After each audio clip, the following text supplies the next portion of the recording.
Hello everyone, we are back here with the other melee tier list due to popular demand.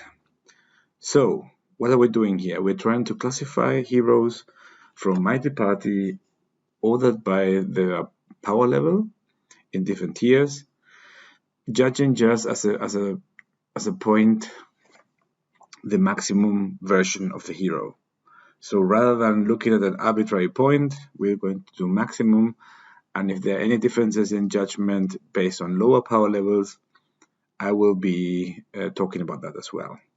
Just as a reminder from the last events as well, if anyone hasn't watched the other videos, the tiers are God tier first. Those are the top heroes in the game, the best ones at what they do, the ones that decide games on their own. Really strong heroes. You can never go wrong with them. Top heroes are the bulk of your team. They are really pillars of where you build teams around. They are really strong. They can be very useful, and sometimes even they can flirt with being god tier in some situations, but not all the time. Good heroes are just generally solid heroes. You don't have to be embarrassed to play them. They can help you. They can do good things. They can be great in Dark Tower. So basically, your general run-of-the-mill hero.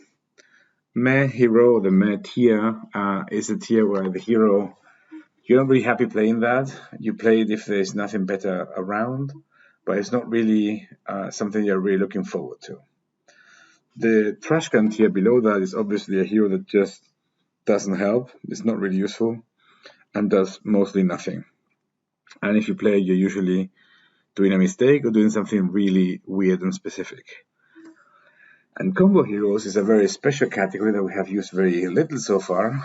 These are heroes that, in certain circumstances, usually construction-wise, can be insanely strong, god tier level even, but in all the other circumstances are really bad. So to be fair to them and not to other than just in a specific category, we have a special category called combo, and in this case we have one hero here who is Legion, who you probably agree can be sometimes god tier level, but all the other times just not really impressive. Good. So let's begin. The first thing that we notice, and this is compared to range. In range, Oda had the most god tier level and it had a very strong roster of top heroes. For melee, I believe that there is not really a clear god level hero here. So only mostly top level. There are, of course, many of these top level heroes are really strong, and you will see it in a minute when we go through them. They are mostly ordered in their power level, especially if you're playing a heavy order team, and that's something that usually happens a lot. Heavy order teams synergize well with each other and do great things together. But most of them in this top level are very much playable. So first one, we start with a big angel. Angelia is going to be strong anyway because she flies. She has a very high defense. She also has, on top of the defense, some blocking abilities. And she's really strong in a full order team because her special ability is to hit different non-order units. This can be objects in the field, buildings and stuff, but also units your opponent has. So if you're playing, for example, against a full chaos team or a chaos nature team or mostly non-order team or with few order units, it will really be devastating having every attack of her do 216 damage to 3 different units from the opponent, and that can be really great. Additionally, she has a third ability, which is once an opponent joins the battlefield, she can just create a shield around the warlord, and this will save you plenty of life over the course of the game and can be really annoying. So all in all, a very good package. You can really block a line completely through the flying and just make some melee units like, for example, Shamuna look pretty ridiculous. So really strong hero and especially strong in a maximum order team. The next hero that we have here is Fury, who has probably one of the highest attack potentials in the game, just on turn 1. So basically, if you kill a bush and keep going, since he has 4 different attacks, he is able to do almost close to 1,000 damage when he's maxed. So that's a great thing to have, and it can be really useful to destroy particularly high HP units. However, you will always face the problem that the multiple attack can be a liability. Also, his attack is comparatively low because he attacks multiple times. So every time you fight against somebody stealing power or reducing the power, he just looks pretty old because his damage potential just goes down so much. I saw a few days ago on stream, I played specifically a panda in front of the Fury, and the Fury just completely spammed the whole board with runes, and that was really devastating as well. So that's what I mean. It can be a liability. Other than that, the multiple attacks are great.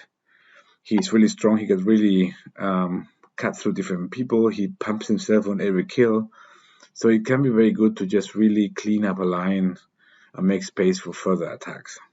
Also, he's great in mining, in all the mining team, because his multiple attacks will trigger Legion really well. And of course, Fury into Legion or Ghosta into Fury are going to be some of the strongest starting points that you can ever have in a team, because the amount of damage you can generate is pretty impressive, especially at max capacity.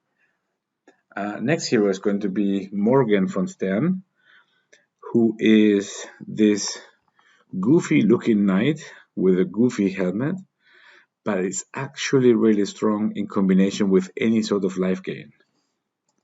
So as you would expect, Morgan has a huge defense with over 700 and a decent attack at 200, but whenever he attacks, he just heals himself and his allies, and that's going to trigger his 114 sap to all the opponents for each healing instance. So especially if you play Greedy and the Wolf from the Ogre, he can really just completely wipe out the opponent and everything in their terrain with just one attack. So pretty devastating, pretty dangerous unit, very strong. However, it just needs to be in combination with something. And sometimes it does just literally nothing. You can just ignore him and go to the head. So that's why it's not quite God tier level. But every time his ability triggers multiple times, you do believe in God for some weird reason. The next unit is one very dear to my heart, which is Tinker. Tinker is basically a very decent hero that hates on nature for no reason, other than probably flavor, attached to a very strong mini Tesla, which just happens to be as strong as the strongest Tesla you can probably create as a unit. So basically, it's just strictly better than a Tesla, all at the same level. The Tesla is going to also bring. So he's hidden. He's a hero, one of those heroes with hidden abilities, because he has 3 abilities like every Lego hero, but his Tesla also brings a few abilities of their own. The Tesla has the ability to do damage when any unit dies directly to a warlord, so similar to Drogon, but also pumps your team, and that can be really impressive. And he comes with a very, very high defense, as you would expect from a Tinkerer, but with the Tesla, if it sticks around for a few turns, it can really be a very impressive attacker. And the fact that he just randomly hates on nature and destroys nature units anywhere they are through damage that he can do just gives him an additional edge sometimes. So overall, very, very good hero. Very good also in combinations with things like Devil and Freddy and things that explode, especially with Drogon, because the damage almost doubles with the Tesla. And just generate and he also has accidental life gain. So whenever he gets damage, the warlord can gain some life points, and that can also be something that saves you. Again, this is one of the things that you can put him in front of a Fury and just recuperate 200 points just from the multiple attacks. The next hero that we have here is the original trashcan hero, Sharon, who is a very interesting hero because he scales really, really poorly. So he's one of the heroes that if you max him out at level 0 reborns, he's almost as good as if you max him out at 5th reborn. You get some improvement on the first instance on the first attack, and some improvements also on the when he transforms again into a hero. But other than that, it's basically essentially the same unit in Reborn 0 as in Reborn 5. So that's something to consider because his abilities become so much more impressive when at maximum capacity. So you shouldn't just go and fully evolve him as much as you can. If you can, you should let him be at maximum level, whatever reborn it is. So Sharon is going to be a hero that is best turn 1, because sometimes when you are behind, he does nothing. He's basically a skip a turn hero, and that can be devastating. And it's something that the AI doesn't really understand well how to do. So multiple times you're just there. It plays a Sharon for no reason, and that's the breather you need to just get hold of the game and win. So turn 1, he's difficult to have a stronger play because turn 1, 3 to 4 runes on the table that double attack, it's going to compound over the whole game and give you 6, 7, 8 extra attacks compared to your opponent. That just brings you the game if you have a high-powered team. So those are great abilities. Additionally, when he's in his second form, he can randomly create shields, and these shields can help many of the units just survive for a long time, even on very strong assaults. And the fact that it also randomly hates on chaos of all factions can be also really strong. There are some teams that just really fold to him because every attack you do, it just shoots 100 plus damage from the sky to one of your units at random, and that can be also very devastating. Additional to all of this, when he is in his second form, he has this blocking ability that makes math sometimes not work well. So you think you're going to destroy him, and suddenly he blocks, and then you curse, and then next turn you get 4 more runes or 3 more runes, and you just puke. So good hero, not quite god tier because he's not good all the time. He's excellent turn 1.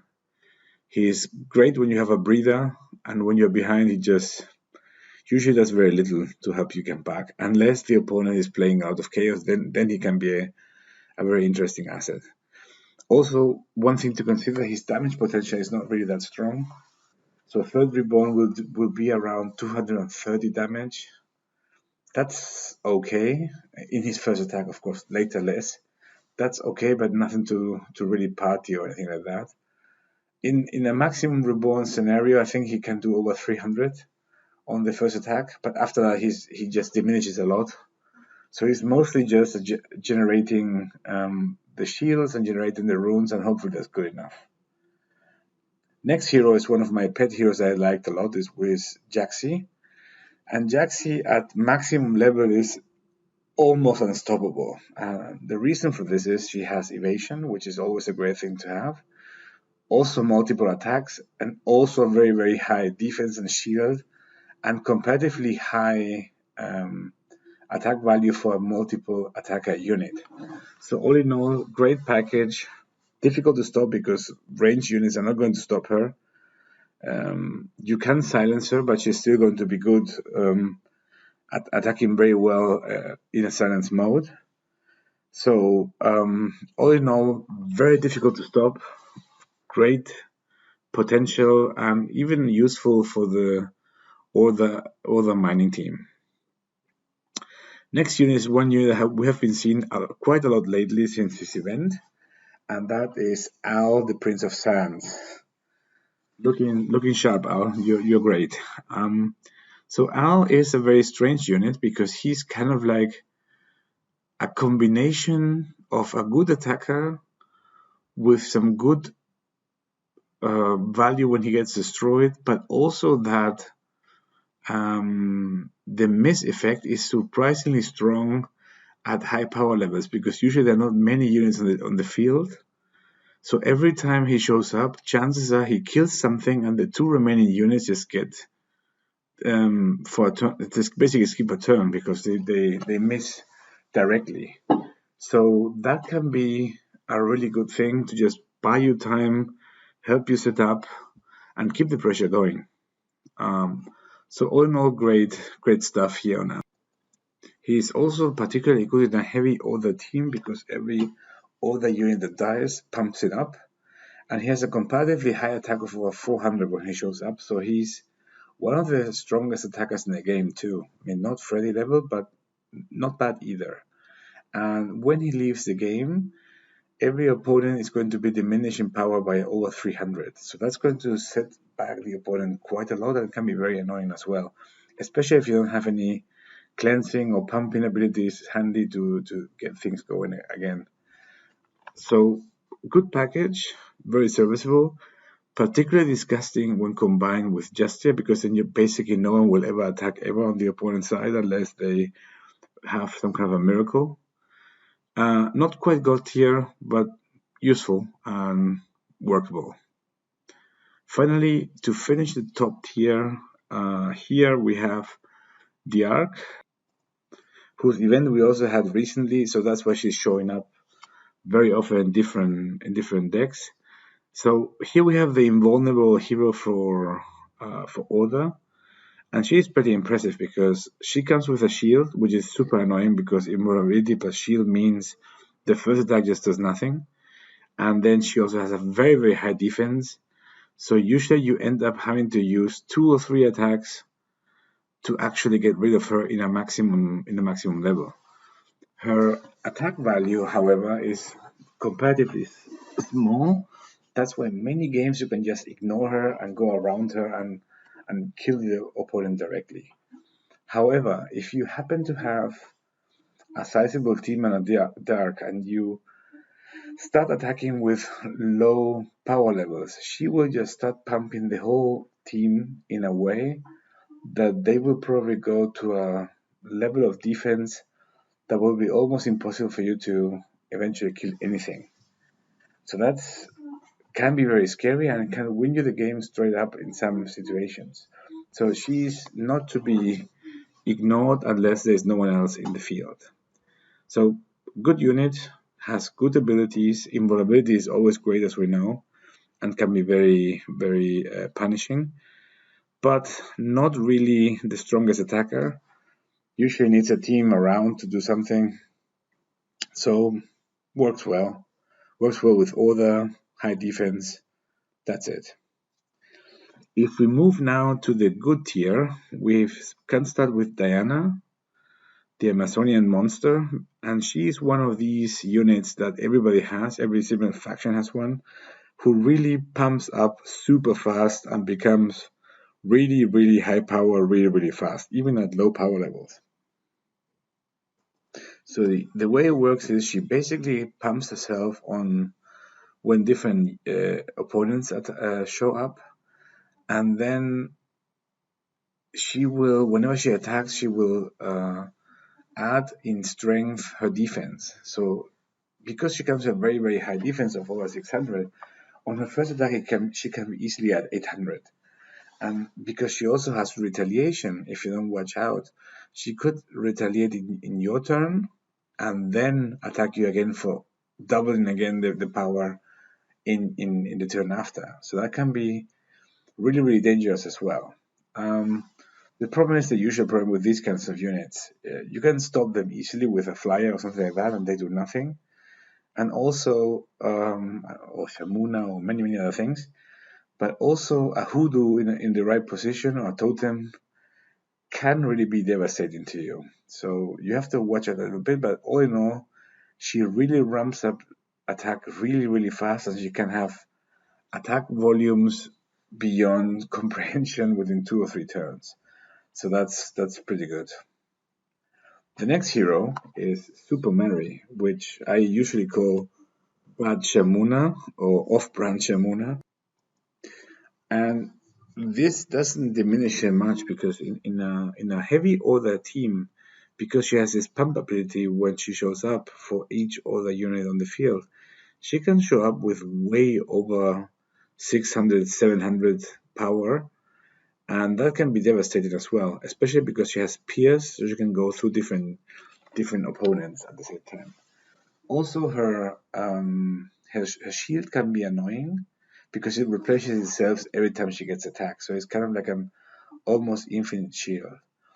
However, things like splash damage um, or um, or bolts from or poisoning or bolts from runes from the pirate and things like that will just destroy her shield and let her without any shield, and that's your opening to kill her.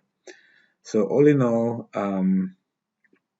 and good unit for all the heavy teams. Can be annoying to kill, but mostly just a good hero, solid, and not much more. The next hero is going to be Bravi, the insane-looking jester, and he is interesting because he can do something that many heroes can't, which is swapping power and attack and defense. And since we have seen most of the heroes have, especially in nature, for example, have a very, very high defense and comparatively low offense, many times he just swaps and can attack and kill. And when he kills, he also gets blocked. So you can then continue staying there in the line, blocking and maintaining the peace. And that can be really useful to kill almost anything, especially in Dark Tower. He can be very useful as an assassin. However, that's pretty much the extent of the power of the ability that he has. It's not going to do anything crazy or anything like that. However, he does also have a third mode, which is a retaliation power. Whenever your warlord gets attacked, he attacks back directly, and that can bring you over the edge if in terms of the final damage you need to do. Sometimes in specific situations, so it can be very useful.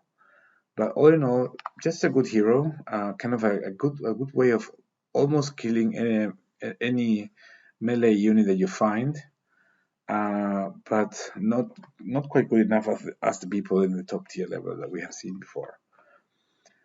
After Bravi, we have a Materatsu, and I must admit I haven't played with her yet because she is one of the few heroes that's still missing in my team, but I've played against her quite a few times. And for the most part, I wasn't really very impressed with what I saw. So she is one of these typical, as you have been seen, typical mental shield units that Oda likes to have, and she can give mental shield to multiple people. So in combination with other units that care about mental shields like Apollo and Blair, she can do some interesting things. Also, the fact that she can pump herself when attacked by range means that she can get really high attack very quickly. So that can be also very useful. But other than that, her abilities are not really that strong, and she can be dispatched fairly easily. Usually, you need one more attack or one splash damage and one regular attack, and she will be gone because her defense is not really that high, which is surprising because mostly all the units tend to have a high defense. So all in all, okay unit, serviceable, can do a good job, but and can do there's some good combinations there to work with, but not really that impressive. The Shaolin monk, on the other hand, is I believe a bit stronger than most of the units in the good slot. Not quite good enough to be top, but still very useful.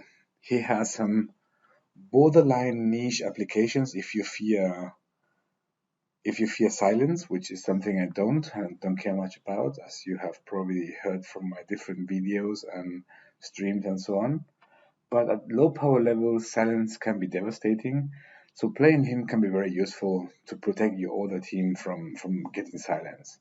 So that's a unique ability that no one else has, and he cannot be silenced either, so that's great. Also, his leaf play ability, which shoots something for quite a bit of damage, can essentially kill anything on the field. And since it's random, usually the cheating AI will kill the thing you like the most. So that can be very dangerous as well.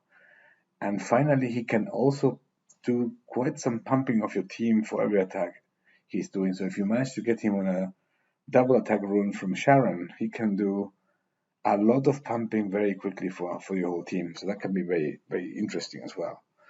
Other than that, he just shows up with comparatively high defense and low attack.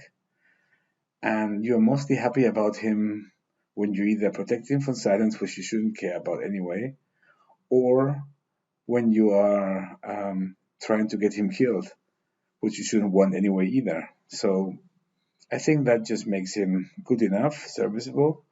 We see a few of these Shaolins in the top GM tables at the moment, but that's, I think, mostly due to the fact that we just had his event very recently together with Jaxi, and that's what there are very, very high power versions of him running around, and so that probably explains why he's so widely in distribution at higher levels over there.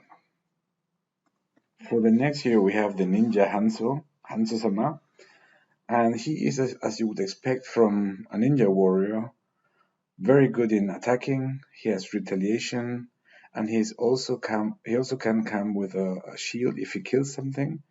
So it can be very annoying in that direction. Additionally, he's good in this all shields ability team, because every time a shield shows up, he gets a bonus. His attack is over 400, so that's good in killing different units. And also his retaliation skill is something like he can pass to other melee units, so that can be also very attractive. He was, I think, one of the first Lego heroes I had, and I used him quite a bit at the beginning. But at low power levels, he's not that impressive. At higher power levels, he's just a beat stick, but usually Diana will do a lot more damage a lot faster and a lot more efficiently. So he can be stopped in many, many ways, although the shield regeneration on kill can be really annoying sometimes. So generally good hero. You don't have to feel embarrassed for playing him, but he's not really in the top category of any melee selection that you would find. The next one is going to be Titania, who is, for me, just a powered down version of Jaxi. So they both have evasion, but Jaxi double attacks while she pumps her defense when she gets attacked. And she also has this fringe pump all women ability, who is probably great in an all women team, but I don't see many people doing all women team on purpose. And even those with many, many women in the team usually don't run her. So also a good hero at the beginning of the game, because she can be very unstoppable, but I think later in the game you just take Jaxi over her almost all the time. But still, it's not completely embarrassing, and the evasion can be super useful in, for example, Dark Tower or for the arenas when you play her. And finally, to close down the good tier, we have the Prince, surprisingly, who is one of the very first heroes you will ever encounter, and who can be extremely annoying with his spawning of archers behind him. And at maximum level, his defense is way over 600. He also have quite a bit of blocking, and if you have a good pet, her attackers can do a lot of damage. So this unit is, well, not being super great because the attack is comparatively low. With the spawns together in combination, it can be quite a feast, and quite difficult to get rid of, because you would probably need multiple attacks to get him down. Also, the fact that he spawns different units can be a good combination with either things like Super Mary or things like Fury or all other things, or Frost. And these combos can be useful to buy you time, to get you extra boosts. So that makes him kind of useful in ways to combine him. But compared to everybody at the top, he's really not at the same level. Most of the people at the top do whatever the prince does, just better or more efficiently. So when we move to the meh category, we have first Sir Lancelot, which is also one of the very first heroes you will ever see, and one of the heroes you can basically farm with commons. Um, at the beginning, because he gives blocking to everyone in your team, he can be really strong, but later on that blocking ability and the fact that his attack is competitive is small and his defense doesn't go that up anyway, he just doesn't scale that well to the higher power tiers. So he's very easily outclassed by other units, and usually you don't have enough time to get him to stick around to have enough defense or blocking for it to matter in the game. So that's why he's just in the meh category, and it's something that you will probably never encounter at high power levels anyway, unless something very strange has happened or somebody's obviously trolling you. The next hero is the mini Tesla, of which we talked already about during the Tinker version.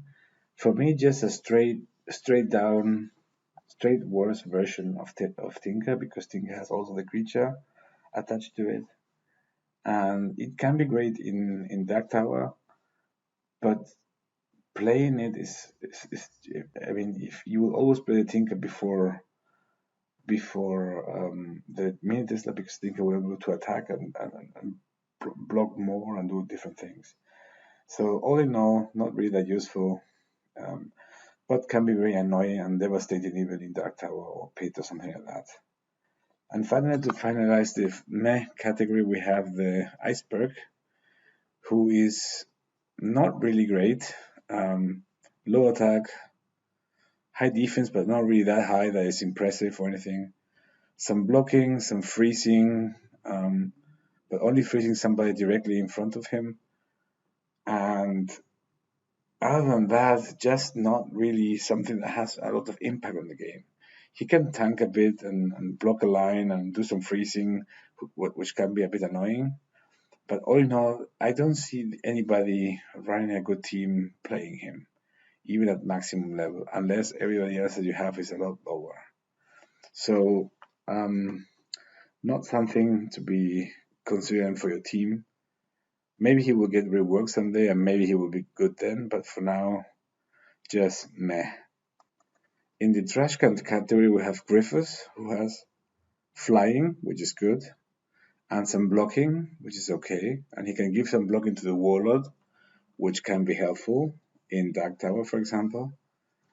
But his attack is so low.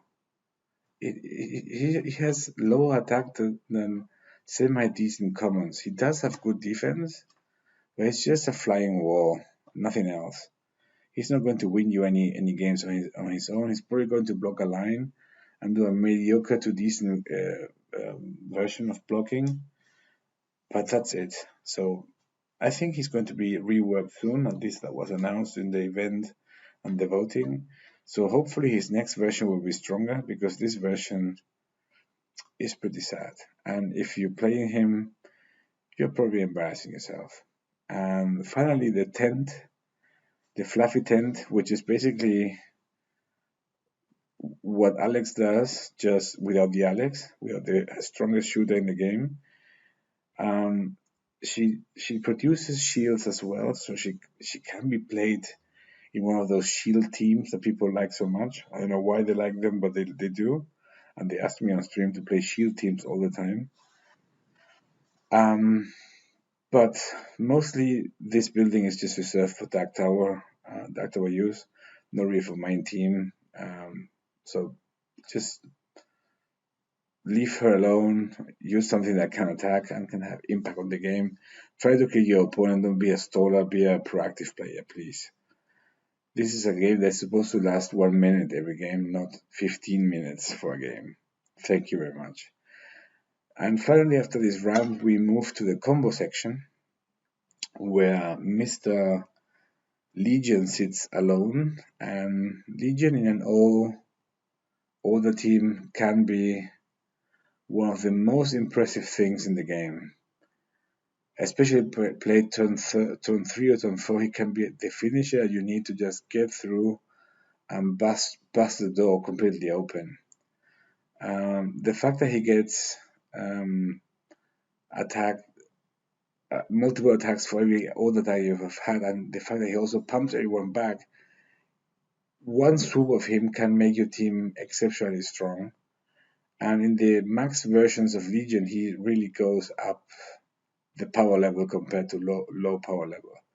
Also, he's very useful in mining for the mining team. I think he's key. If you don't have it within the first 2 or 3 turns, your mining has been ruined basically. And even at small power levels, due to the fact that he pumps himself every time he attacks, he can become a really impressive foe really quickly. True, you can stop him with a Shamuna, you can stop him with a flyer, you can do many things to stop him. However, if you play him downstream on a clear lane, or mostly clear lane, a lane without a flyer, for example, he will just rip through that lane and get to the opponent and hit him hard in the face. And that's something you have to respect. So somebody may do the argument that he is God level. I don't think he is. I think he's just great in full order teams, because order, as you can see, doesn't have a really strong melee unit. But apart from that, he's embarrassing. And if you play with AI, chances are you will see a turn 1 Fury just on an open board, which is one of the lowest impact turns you can have. And that's going to be terrible. But chances are you have also seen a turn 4 Legion that just removed you of 1,000 plus hit points with one single swoop. So he varies a lot depending on situation, depending on the team. But he can be a good closer, and that's why he's here. So all in all, if you look at Oda completely, Oda is not really very proficient at melee. They do have good units, and they many of them are good in support. They don't have really that many beatdown options apart from Fury and Legion and Jaxi. Those are the 3 premier ones that you have if you want to attack heavily. Well, you also have Diana, but Diana can be just a crazy nonsense unit. However, they don't have too many bad units or low power units, so you have a good base, but nothing extraordinary. I think all her extraordinary stuff comes from the range units, which maybe even I kind of undervalue a little bit, because Strix is just a boss. We've been playing him on stream lately, and he's just such a boss. He just rips through the opponents so brutally. Obviously, he's not God level. I mentioned it in my previous video, because his defense is not so high and he can be very vulnerable. But every time he shows up, he just does so incredible, brutal beatings, killing multiple units, wiping the board on his own. So that's and also pumping your team while doing so. So I think the order is best when shooting, and you should consider when you're playing a full order team just going maximum shooting and playing even 5 shooter slots and having only 3 melee slots. And the 3 melee slots, you're probably playing a combination of Fury, Angel, Jaxi, Tinker, and maybe Sharon, depending on how you want to do it. Even though Sharon can be mostly better in non-fully order teams. And also the fact that these other units have random hate against the other factions in Tinker and Sharon in high-powered units means that sometimes you will just get auto wins or big advantages for no reason. So all in all, okay units, very useful. Nothing super strong unless you play a full other team, in which case, welcome to Legion Town. But mostly other best at shooting you down. Thank you very much. I hope you liked the video. I hope this was good for you. Luckily, no babies crying in the background, so that's positive. Remember, we're going to be having the event on Saturday this time with gems giveaway as usual. So if you're interested in that, join the stream, show up, say hi, play a few games with us, and maybe win some gems. And after that, have fun playing Mighty Party. Thank you very much. See you around. Bye.